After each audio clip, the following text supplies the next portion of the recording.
Welcome to Spotlight. Tajikistan's capital Dushanbe is hosting another summit of the Shanghai Cooperation Organization. The bloc, which was founded 20 years ago, is a rapidly expanding Eurasian security and economic body led by Russia and China.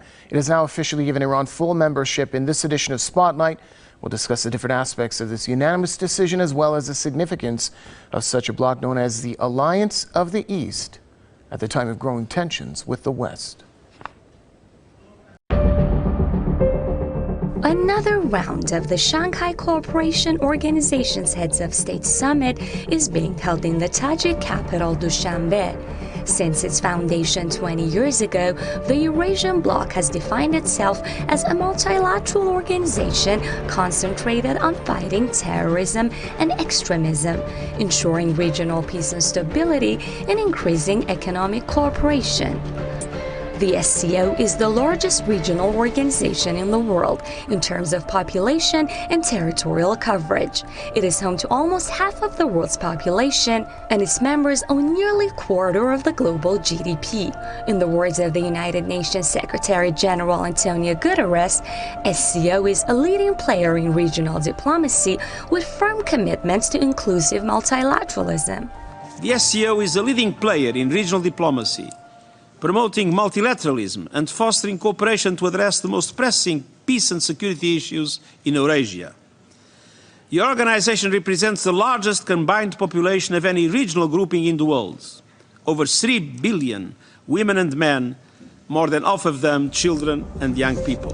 The SCO members have made significant achievements over the past years in different fields. In 2021, the foreign trade volume of the bloc reached $6.6 trillion, which is 100 times as much as it was 20 years ago. The total economic value of the bloc also stands close to $20 trillion, more than 13 times higher than its initial amount. Moreover, statistics show between 2013 and 2017, the SCO institutions have made great contributions to the global fight against terrorism by preventing hundreds of crimes and arresting thousands of members of terrorist organizations. The successful interaction of the bloc's members has even resulted in the creation of a political term, the Shanghai Spirit, a concept that highlights the association's main principles: decision-making based on mutual respect, equal dialogue, and consideration of the interests of all member states. These principles have paved the way for the development of the organization and the expansion of its influence, to such an extent that today, at the time of growing unilateralism across the world, one can consider the SCO a success story of coexistence of diverse states with different ethnic and cultural traditions. Well, joining us on tonight's Spotlight, we have John Ross, Senior Fellow at the Chongyang Institute for Financial Studies. And also joining us from Potsdam, Germany, we have Harley Schlanger, who is a member of the Board of Directors of the Schiller Institute. Gentlemen, welcome to the program. Let's start off with Mr. Ross. In London, how significant is the full membership of Iran to the Shanghai Cooperation Organization? Oh, well, I think it's very significant, because what this means is that it extends the geographical extent of the Shanghai Cooperation Organization into West Asia, and it means that it covers a much, much greater geographical distance. So this is now a very solid region of support and stability in the world against terrorism and against pressure by the United States and against all sorts of threats. So this is a very significant positive development. Mr. Schlanger, over to you in Potsdam, Iran's membership at the SCO. What are the implications for Iran across the board, economically, diplomatically, and etc.?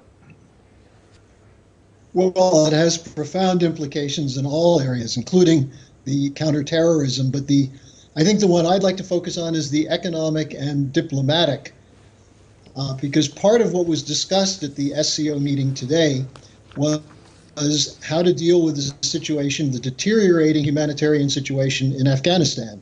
And the fact that you have most of Afghanistan's neighbors there talking about cooperation, about economic development, not about punishing the country that's already been punished by literally 40 years of war. But the fact that Iran is being included in this is a recognition of the role that Iran can play as part of a stabilizing force in a part of the world that has been subject to destabilization over and over in the recent period.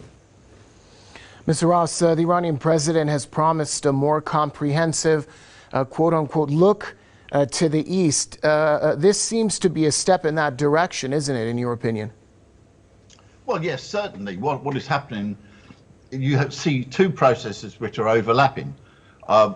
Iran, the way it expresses it is look to the east. That is against the type of unilateral sanctions and threats which have come from the United States and which unfortunately have not been resisted enough by Europe. But Europe doesn't go along with it enough, but nevertheless, unfortunately, hasn't been resisted. And you have then the Belt and Road Initiative, which has come from China, or which is going westwards from China. So, and the two are meeting in the middle. So therefore, you have the coming together of a combined vision, which is coming out of Iran, coming out of China, and coming out of other countries in there.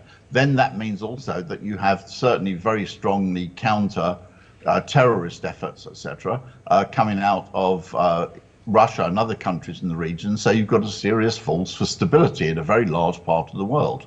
So this is very good news, both economically and diplomatically, and also for any fight against terrorism. And I agree very much with after the situation in Afghanistan, where the United States has just suffered a catastrophic result, and this will help to stabilize the situation, with Iran entering into this alliance which goes across the whole region.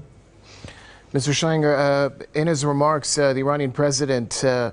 Raisi, asserted that Iran, his country's foreign policy, is based on opposition to unilateralism, expressing hope that the SCO will become a driving force of global multilateralism. Can you unpack those comments for us, please? Sure. I mean, what we've seen since the fall of the Soviet Union is the belief among especially Western leaders, largely in NATO, the United Kingdom, and the United States, the belief that the West won the war, and the idea of a rules-based order, which we hear from Secretary of State Blinken all the time, is that the West now makes the rules. Now, these are rules not about peace and stability, but about economic policy, about who can do what. The idea of a rules-based order that tolerates the kinds of wars that have been launched unilaterally, for example, against Libya, against Iraq, against Syria, defending the terrorists in Syria. This is what unilateralism means, the idea that the so-called winners can assert the policy. Now, on the other side, the idea of multilateralism is find means of mutually beneficial cooperation. This is what Xi Jinping of China means by win-win, that you operate on the principle that other nations, instead of competing over scarce resources, work together to develop new kinds of development projects, which is the basis for peace.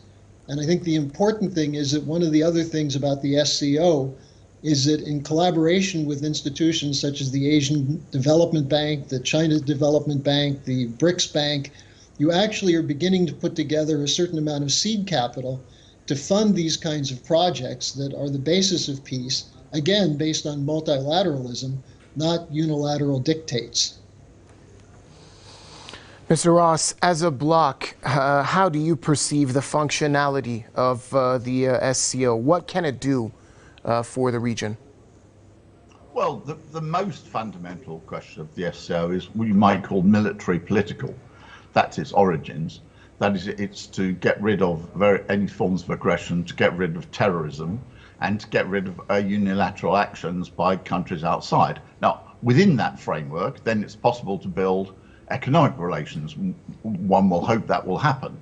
Certainly the fact that all the countries in the bloc are against unilateral US economic sanctions is helpful. So it's the most fundamental is that it's a political military bloc, but it then contains certain important potentials economically. And in particular, it goes against the sanctions which are going against Iran. So the fact that it's been admitted into the bloc, which is clearly against the wishes of the United States, shows the solidarity of the other countries within the region against Iran, which will aid regional stability, and hopefully the economic purposes will also develop further within that.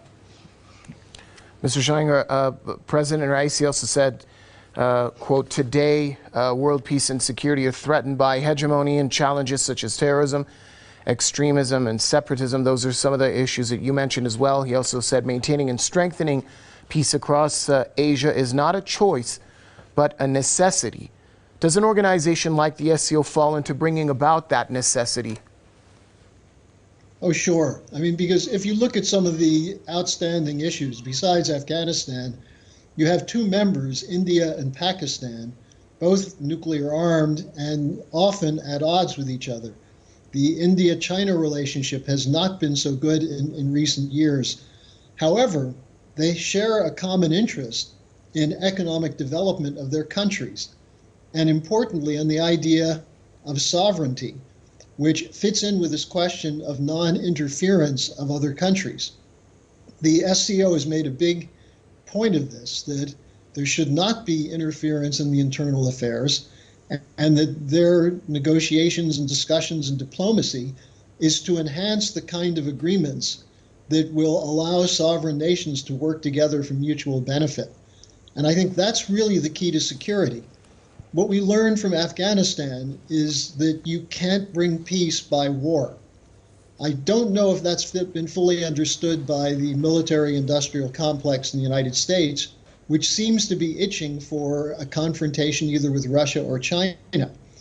But I think the fact that you have this kind of broad alliance that the SCO represents is an impediment to the unilateral demands or unilateral dreams of the restoring the old geopolitical empire of the Anglo-Americans. Right. Well, Mr. Ross, a guest that we spoke to earlier here on Press TV on the same issue had this to say. He said we could be seeing